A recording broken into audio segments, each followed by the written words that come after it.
여러분 안녕하십니까? 예수님 때문에 여러분의 가정과 여러분의 하신 일에 좋은 일이 많게 되기를 간절히 바랍니다. 우리가 인생을 살아가다 보면 내 의견에 맞지 않지만 뭔가를 큰 거를 얻기 위해서 작은 거를 양보하는 경우가 있습니다.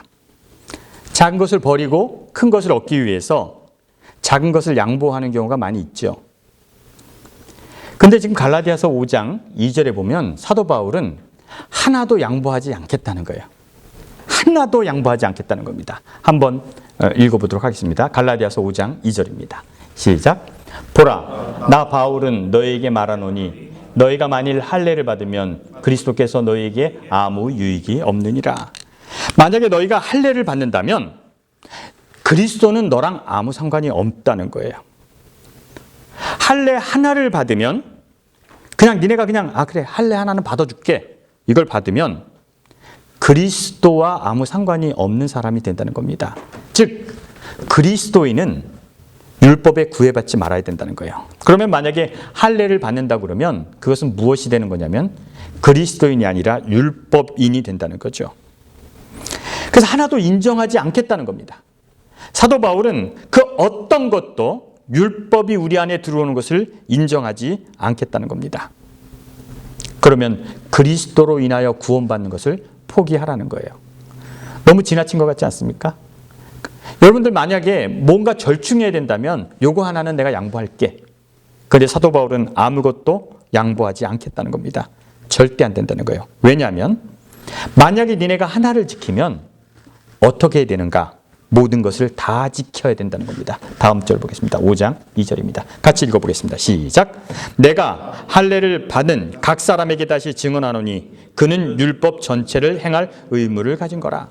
네가 할례 하나를 받아들이면 율법 모두를 지키든지 다 지킬 자신이 없으면 할례도 받지 말라는 거예요.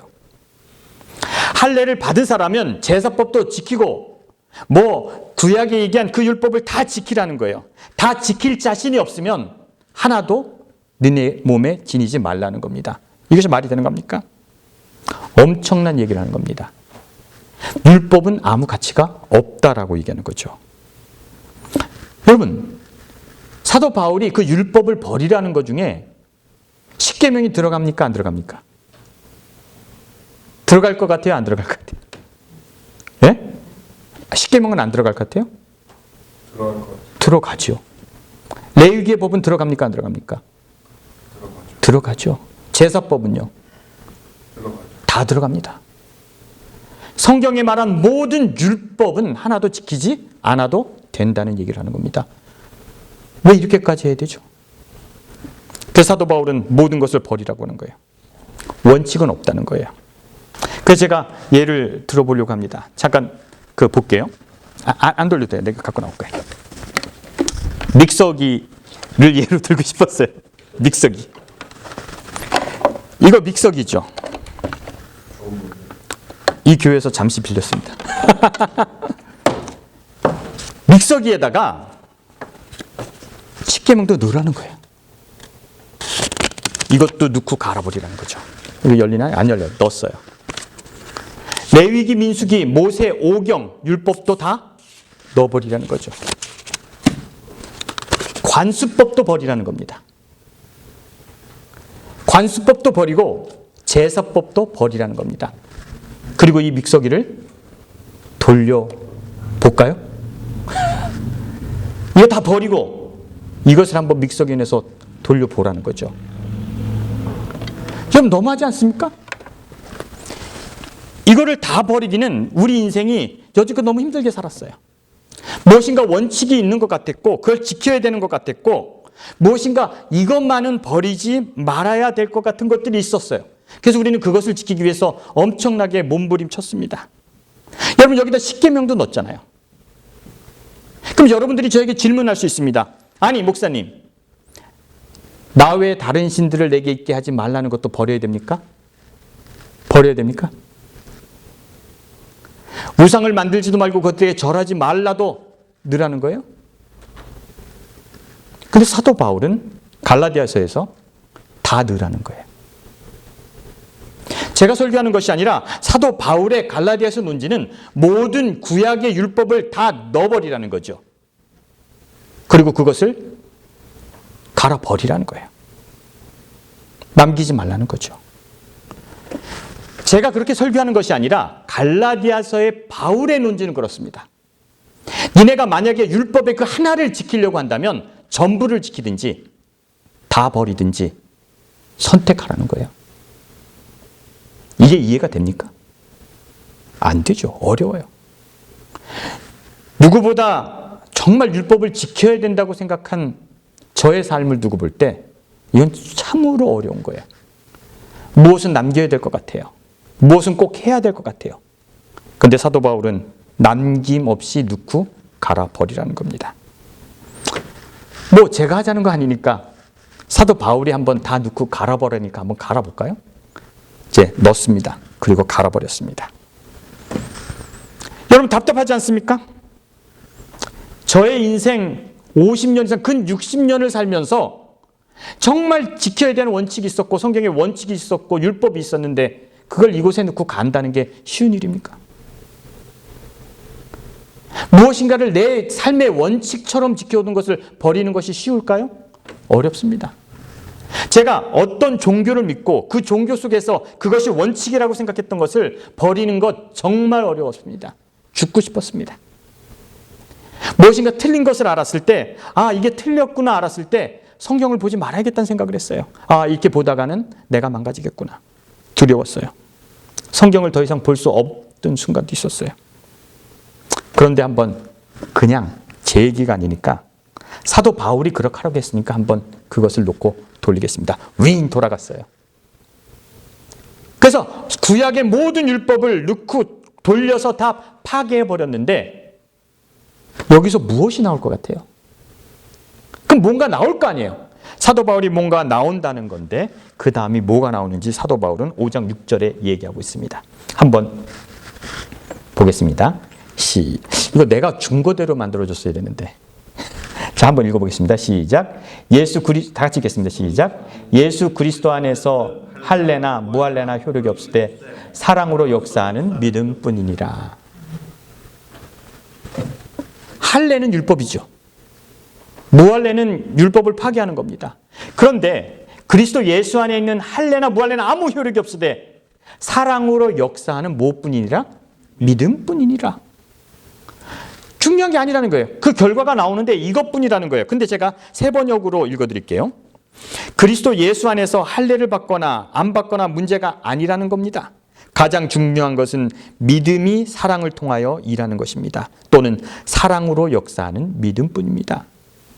율법이 중요한 것이 아니라 중요한 것은 믿음이 사랑을 통해서 역사하는 거라는 거예요. 그래서 이 말을 우리가 이해할 수 있습니까? 저는 제일 이해하지 못하겠던 말이 믿음이에요. 난 믿음이 뭔지 모르겠어요. 사랑도 모르겠어요. 사랑이 뭡니까? 어떤 게 믿음입니까? 그래서 저는 이걸 추상적인 명사는 제가 설명할 수가 없어요. 믿음이 뭔지도 모르겠고 사랑이 뭔지도 모르겠어요. 그래서 저는 이것을 어떻게 설명할 줄 모르다고 생각합니다. 그러면 도대체 이 설명되지 않는 믿음, 사랑 이런 얘기들을 사도 바울은 어떻게 설명했냐면 사랑으로 역사하는 믿음, 믿음으로 역사하는 사랑이 무엇이냐고 얘기했냐면 갈라디아서 5장 14절입니다. 다 같이 읽겠습니다. 크게 읽어보십시오. 시작. 온 율법은 내 이웃 사랑하기를 내 자신같이 하라 하신 말씀이 이루어졌나니. 온 율법 제가 여기다 다 넣고 갈았죠. 십계명, 제사법 다 갈았죠. 그런데 이 가른 것이 떵하니 튀어나온 게 온 율법이 뭐였다는 거예요? 이웃을 사랑하기를 내 자신같이 하라는 말씀에서 이루어졌나니. 그래서 제가 여기다가 십계명도 넣고 율법도 넣고 다 갈았더니 한 가지가 나왔는데 율법에서 나온 것은 뭐예요? 내 이웃을 내 몸과 같이 사랑하라는 거예요. 믿음도 헷갈리고 사랑도 헷갈리는데 여기 이해되시죠? 내 이웃을 내 몸같이 사랑하는 것이 율법을 갈았더니 나오는 거라는 거죠. 아멘 하셔야 되지 않습니까? 이거예요. 힘들어요?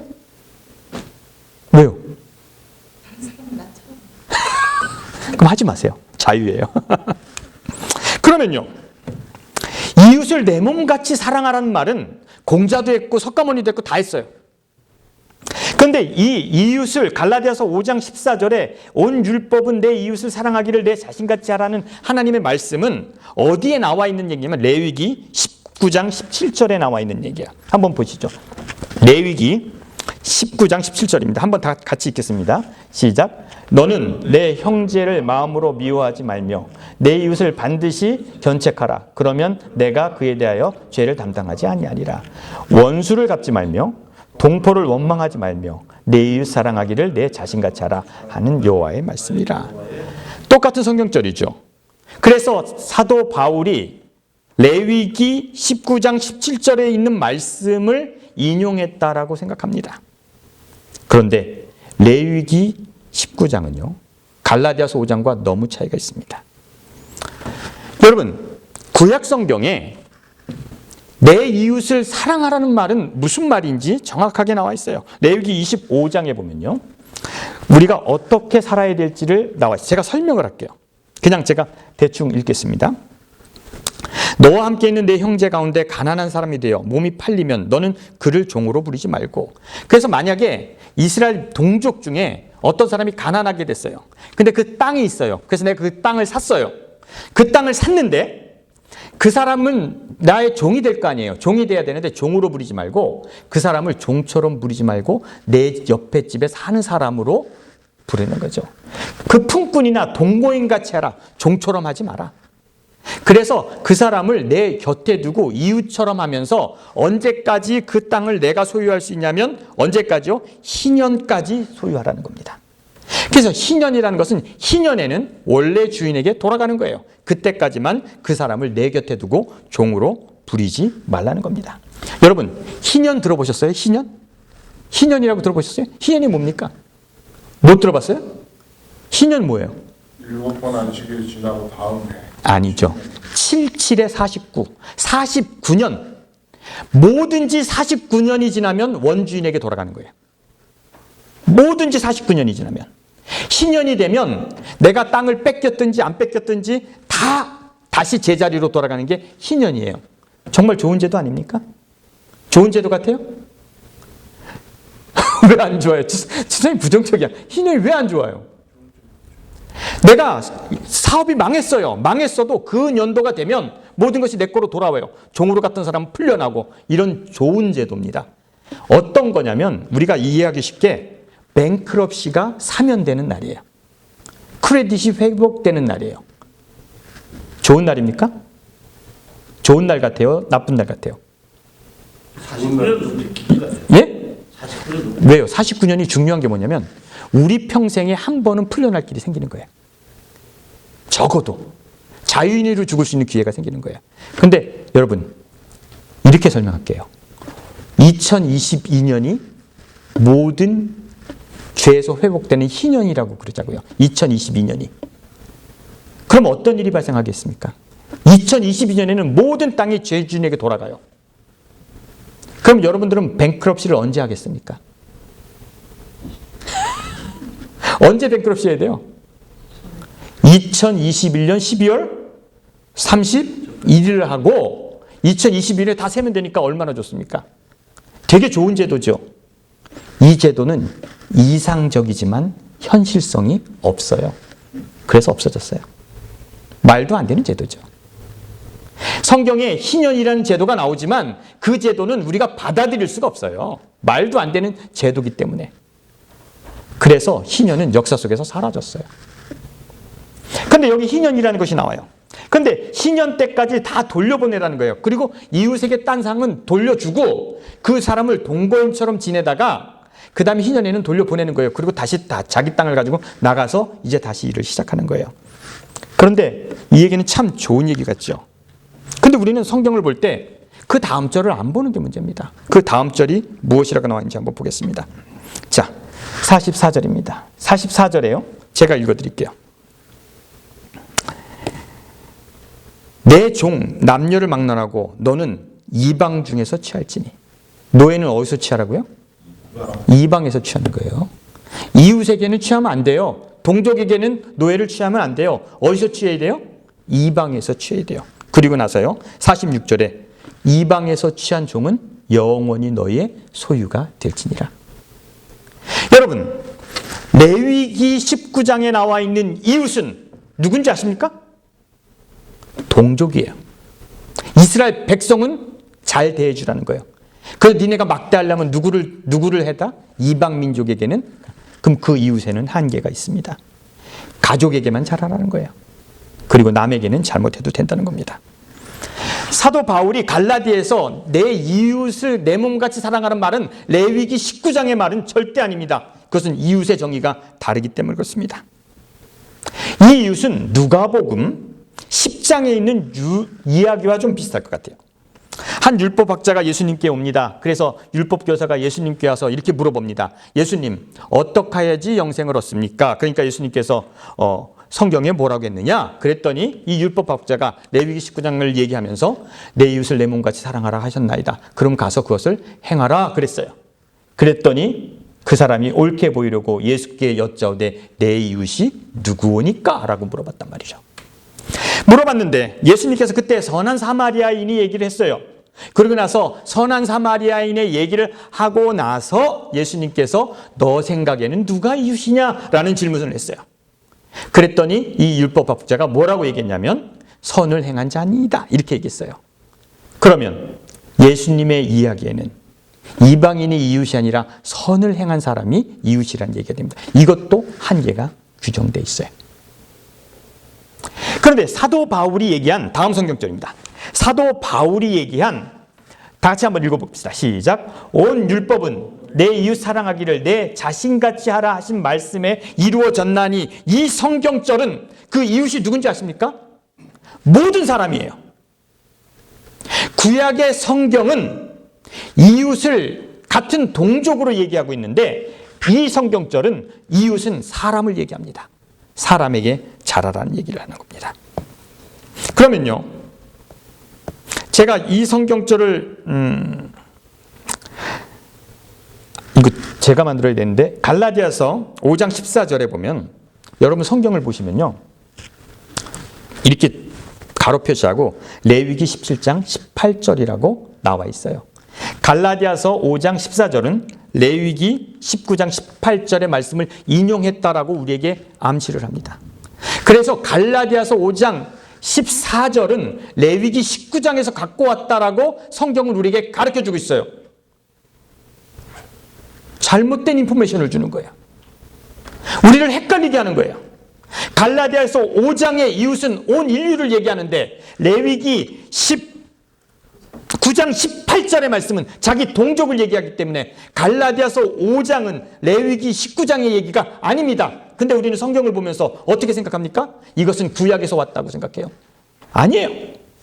구약에서 온 얘기가 아니라 사도 바울은 이방인과 모든 사람을 생각하면서 이웃이라고 생각했는데 레위기 19장은 그렇지 않다는 겁니다. 그래서 우리는 성경을 공부하면서 성경을 보면서 잘못된 정보를 가지고 성경을 이해합니다.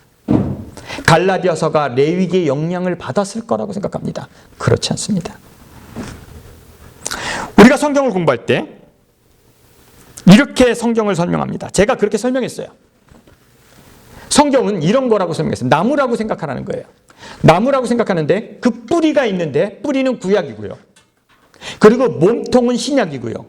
그리고 편지서는 열매라고 설명을 했습니다. 그래서 성경은 모든 것이 연결됐다라고 얘기합니다. 근데 그 얘기가 맞을까요? 아니라는 거예요. 예수님은 구약에 연결된 그 종교를 끊어버리고 싶었어요. 구약에 뿌리를 둔 그 율법주의를 끊어버리고 새로운 걸 만드신 거예요. 그런데 우리는 그 예수님이 하신 말씀이 구약에 뿌리가 있다라고 생각해요. 아니에요. 그 제사제도를 부정하셨고 그 모든 것을 부정하시고 새로운 것을 만드셨는데 우리는 계속적으로 그 예수님의 말씀의 뿌리가 구약에 있다고 얘기합니다. 근데 예수님 그것을 단절하고 싶으셨어요. 끊어버리고 싶으셨어요. 종교는 계속적으로 발전해 나가는 거예요. 생각은 바뀌는 거예요. 종교가 지배하던 시대를 무슨 시대라고 하는지 아십니까? 중세, 종교가 세상을 지배하던 시대를 한마디로 무슨 시대라고 그래요? 암흑시대라고 그래요. 종교가 세상을 지배하던 시대를 무슨 시대라고 그런다고요? 암흑시대라고 그래요. 종교가 여러분의 생각을 지배하면 여러분 지금도 암흑시대를 살게 될 거예요. 종교가 사람을 지배하면 깜깜해집니다. 그래서 그 종교에서 자유를 선언하면, 도대체 그것에서 벗어나야 된다라고 얘기하면 사람들은 시험 들었다고 합니다. 그리고 막 살지 말라고 그럽니다. 잘못 산다고 그래요. 우리는 바울에 그래서 두 가지를 발견해요. 믿음으로 역사하는 사랑이 도대체 무엇일까? 믿음이라는 것이 무엇일까? 여러분, 그렇게 많이 떠드는 믿음이 뭡니까? 믿음을 정해보세요. 우리 기타. 장로님만 너무한다고 그래서 기타로 바꿨어. 자, 믿음이 뭐예요? 보이지 않는 것을 보는 것처럼 에이. 믿는 거. 난 당신의 생각을 얘기하는 거지 들은 얘기하는 게 아니라. 우리 피아노 집사님, 믿음이 뭐예요? 조건 없이 믿는 거. 조건 없이 믿는 거? 가능합니까? 불가능하죠. 예? 뭐 다들 이상한 얘기만 하고 있어. 믿음이 뭔지도 모르면서 믿음으로 구원을 받는데 믿음의 정의가 안 됐다니까요. 그런데 믿음이라는 말을 구약에서 찾아보면 몇 번이 나온다고요? 한 번 나옵니다. 딱 한 번 나옵니다. 하박국 2장에 나오는데요. 하박국 2장에 이렇게 나와 있습니다. 하박국 2장을 한번 2장 4절입니다. 한번 읽어보겠습니다. 시작. 보라, 그의 마음은 교만하여 그 속에 정직하지 못하나 의인은 그 믿음으로 말미암아 살리라. 그럼 하박국을 이해해야 되죠. 하박국은 바벨론에서 쳐들어왔을 때 하박국 선지자가 바벨론에게 초토화되는 예루살렘 보면서 하나님께 한 기도입니다. 바벨론 군인들이 와서 제사장도 죽이고 선지자도 죽이고 유대 백성들을 죽이는데 하박국이 생각하기에 하나님, 왜 죄인이 의인을 핍박합니까? 왜 갈대아 사람들이 왜 우리를 죽입니까? 보세요, 선지자도 죽고 있잖아요. 제사장도 죽고 있잖아요. 그래서 하박국이 이렇게 얘기합니다. 내가 높은 곳에 올라가서 하나님께 삿대질하면서 얘기해요. 하나님, 이게 정입니까? 라고 얘기하니까 하나님께서 이렇게 얘기하는 거예요. 보라, 그의 마음은 교만하여 그 속에 정직하지 아니하고 의인은 그 믿음으로 말미암아 살리라. 요 얘기를 한 거예요. 무슨 얘기냐면, 야, 걱정하지 마. 걔네들이 힘이 셌다고 의인이 아니야. 진짜 의인은 그가 의롭기 때문에 사는 거야. 거기에 믿음이라고 번역한 거예요. 그런데 그 번역은 올바른 번역이 아니에요. 현대어 성경에는 이렇게 얘기하고 있어요. 멋대로 설치지 마라. 나는 그 사람들을 옳게 여기지 않는다. 그러나 의로운 사람은 그 신실함으로 살고 있다. 이걸 믿음이라는 말로 개역개정에는 썼어요. 여러분, 믿음 때문에 사는 거 아니에요. 그 사람은 신실하게 살았기 때문에 사는 거지 믿음 때문에 사는 건 아니에요. 근데 번역을 믿음으로 했다는 거죠. 믿는다는 거요. 신을 믿는다는 건 너무 이상한 말이에요. 여러분, 저를 믿습니까? 집사님, 저 믿어요? 김남주 집사님, 제일 오래 나를 알게 된 그 김남주 집사님, 저 믿습니까? 예? 안 대답하네. 소 목사님, 믿어? 저 믿는데 저 거짓말. 여러분, 저를 안 믿죠? 예? 다른 보통 사람보다는 목사님. 에이, 그것도 안 믿어요. 저를 왜 믿습니까? 여러분, 저를 모르기 때문에 못 믿습니다. 저를 믿지 못하죠. 믿음은 여러분들의 마음속에 생기는 게 아니에요. 여러분의 마음속에 믿음이 생기는 게 아니라 믿음은 말입니다.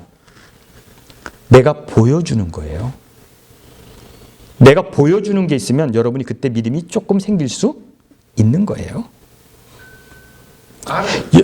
그렇죠. 보여줘야지. 내가 보여진 거대로 여러분이 생각하는 거예요.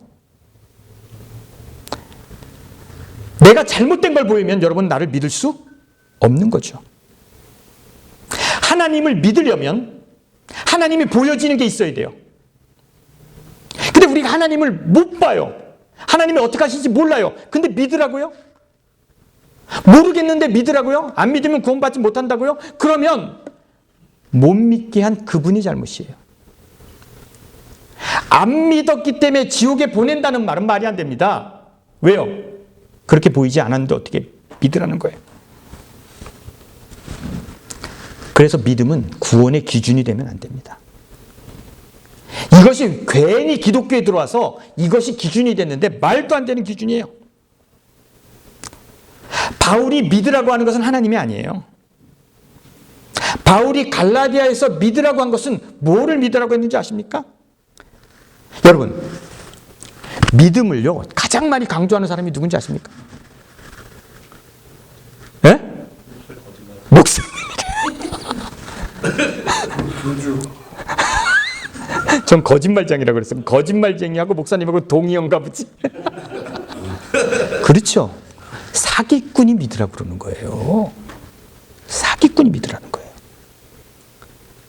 사기꾼이 믿으라고 하는 거예요. 멕시코에 금광이 있다는 거예요. 이번에 금이 나오고 있다는 거예요. 믿어. 내가 봤어. 또 혹시 그런 분 안 계십니까? 오빠 믿지? 오늘 밤 오빠 믿지? 그런 분 있어요 또? 그래서 결혼했어요? 오빠 믿어가지고? 믿음은요 믿지 못할 사람이 믿으라고 하는 거예요. 하나님은 믿음의 대상이 아니에요. 믿고 자식할 거 없어요.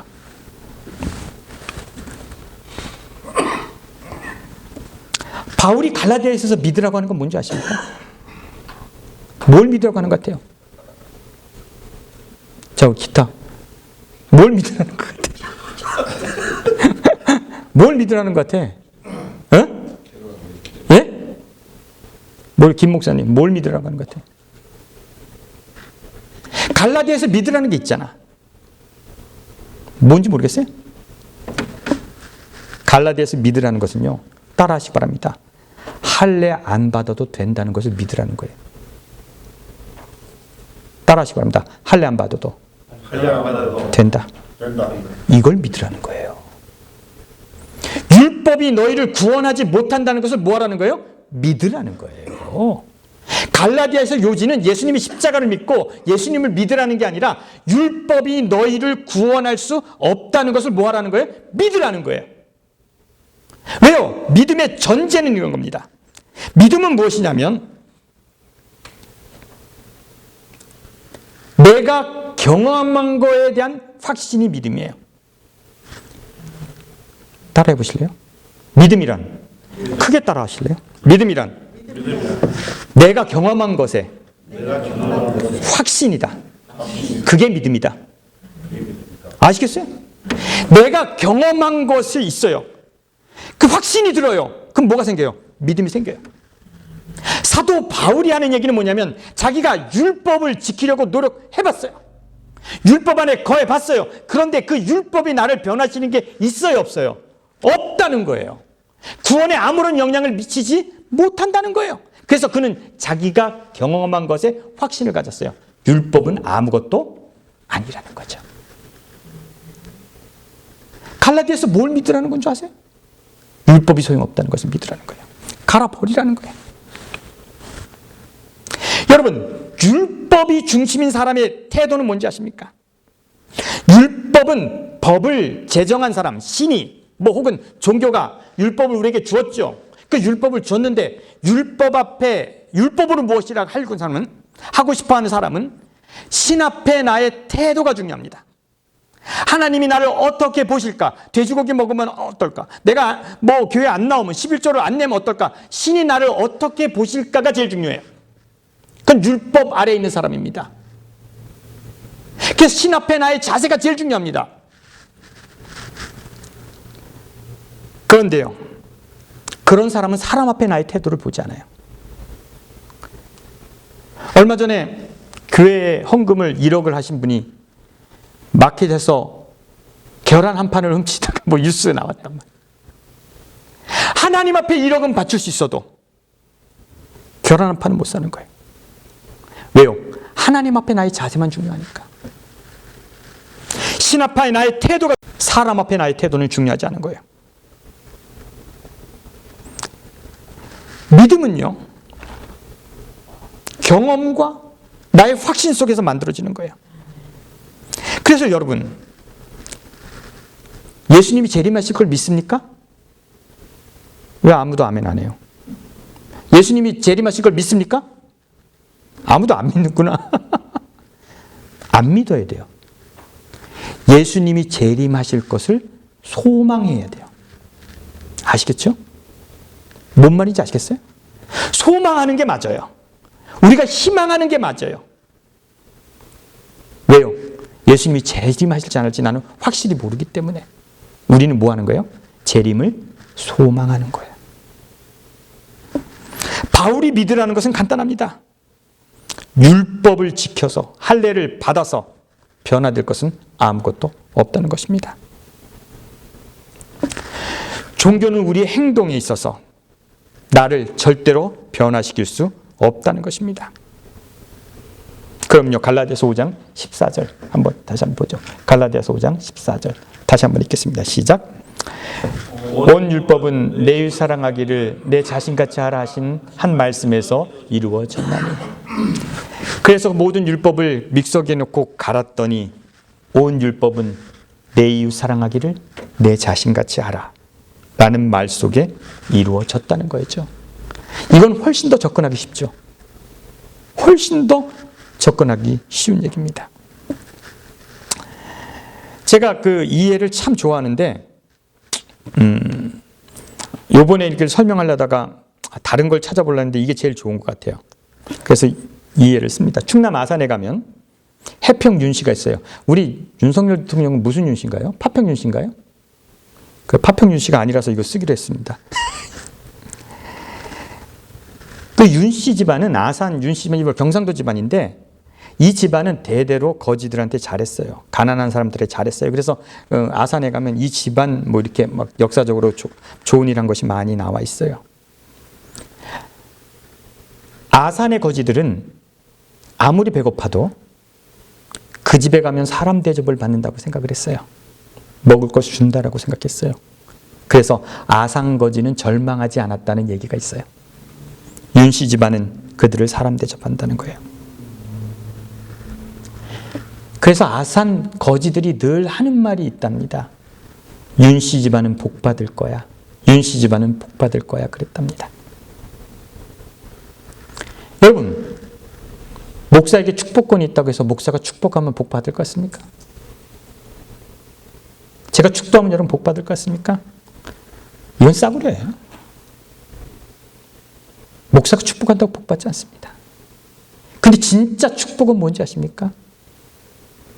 가난한 자, 없는 사람이 저 사람은 뭐 할 거야? 복 받을 거야 하는 것은 진짜 축복입니다. 여러분의 가난한 이웃이, 여러분의 힘든 이웃이 저 사람은 복 받을 거야. 하늘이 있다면 저 사람에게 복을 줘야지. 이게 진정한 축복이에요. 복을 빌어주는 거잖아요. 그게 축복입니다. 율법을 다 모아서 정리하면 이웃에 대한 나의 태도를 정의하고 있어요. 가난한 자가 나에게 축복할 때 저 사람은 저렇게 사니까 복 받을 거야. 이것이 축복이고 이게 율법의 완성임을 기억하게 되길 간절히 바랍니다. 그거예요. 우리가 이것을 이루기 위해서 제가 한 거 나눠주세요.